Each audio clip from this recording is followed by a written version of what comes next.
I am Dr. Nanda Rajaneesh. I am a laparoscopic surgeon and a bariatric surgeon in Apollo Spectra Hospital and Sacra World Hospital. Management of peptic ulcer disease. If you ask me a question, definitely you can manage this peptic ulcer disease with just a diet alone, not even antacid many times, because nowadays we have seen a new condition called food intolerance. You could be allergic to certain foods that goes into your stomach and it gets converted into kind of irritants, or it may produce antibodies, and that is causing acidity. So it's very important to know what food mostly causes acidity for you. That's one thing.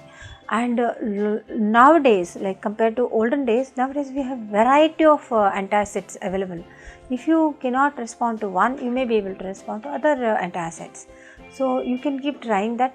Always take a course. If your doctor is asking you to take a course, complete the course. Let us say you don't respond to any of these things, then only we recommend surgery.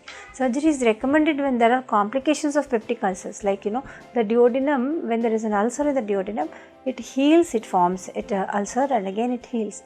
In the process, it becomes stenotic. So only when there is a duodenal stenosis is when we recommend surgery in present generation.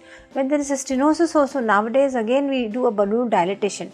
If the wall is very thin and the ulcer is fresh and we are not able to do a balloon dilatation through endoscopy, that is only when we recommend surgery. We do something called gastric bypass surgery.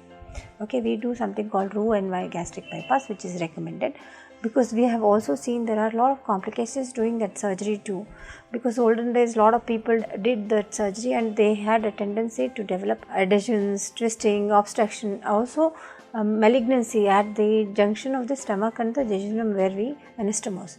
This is the reason we are very cautious when we recommend this surgery. Only when it is extremely necessary, that is when we do this surgery now.